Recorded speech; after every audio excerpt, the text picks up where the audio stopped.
त्यांना out of marks मिळाल्यामुळे परीक्षार्थींच्या मनामध्ये शंका निर्माण झाल्या आणि म्हणून सरकारनं या तलाठी भरती निकालाची एसआयटी मार्फत चौकशी करावी अशी मागणी परीक्षार्थी देखील करतायत। 7,241 पदांसाठी 10 लाखांच्या वर परीक्षार्थी या परीक्षेला बसलेले होते।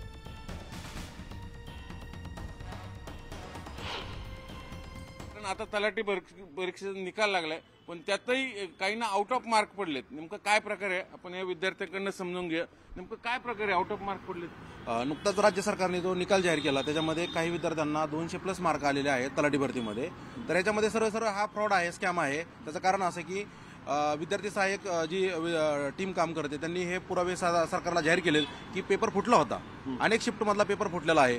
आणि असं असताना सुद्धा राज्य सरकारने घाईघाईमध्ये निकाल जाहीर केला। काही विद्यार्थ्यांना 200 मार्काची परीक्षा आणि मार्क पडले 214, काही विद्यार्थ्यांना मार्क आहेत 50, काहींना पडले 200+। तर ही जी तफावत आहे ही नेहमी संभ्रमावस्था निर्माण करते। नॉर्मलायझेशन काय प्रकार? ज्यावेळेस 2 ते 3 शिफ्टमध्ये पेपर होतो ते सर्व विद्यार्थ्यांना वेगवेगळा पेपर असतो। तर काही विद्यार्थ्यांसाठी अवघड पेपर असतो तर काही सोपा। तर ह्याच्यामध्ये समानीकरण करण्यासाठी एक नॉर्मलायझेशनचं सूत्र वापरलं जातं आणि ह्या सूत्र वापरून काही विद्यार्थ्यांना कमी मार्क तर काही विद्यार्थ्यांच्या मार्कामध्ये कमी मार्क केले जातात, तर काही विद्यार्थ्यांचे वाढवले जातात। हे ऑलरेडी केंद्र सरकार करत होतं, महाराष्ट्रासाठी हे नवीन आहे, त्यामुळे विद्यार्थ्यांना याविषयी जास्त माहिती नाहीये। मग ह्या नॉर्मलायझेशनमुळेच काही जणांना 200+ मार्क गेलेले आहेत।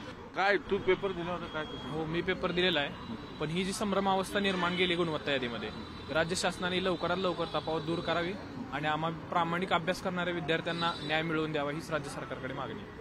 काय एकीम विद्यार्थ्यांना काहीतरी 54 मार्क होते आणि तिला 200, हा काय प्रकार आहे?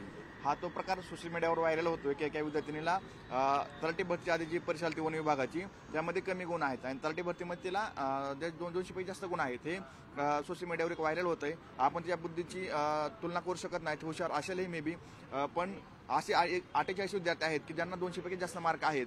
नॉर्मलायझेशन TCSने कुठल्या पद्धतीने केलं हे विद्यार्थ्यांसमोर आलं पाहिजे, महाराष्ट्रासमोर आलं पाहिजे। सगळे एकूण पार पडलं तर पुन्हा यासाठी मग करायचं का? तर या ठिकाणी ज्या ठिकाणी भ्रष्टाचार होत आहे त्या ठिकाणी सखोल चौकशी झालीच पाहिजे। या तलाठी भरतीची संपूर्ण न्यायालयाच्या देखरेखीखाली यासाठी चौकशी झाली पाहिजे।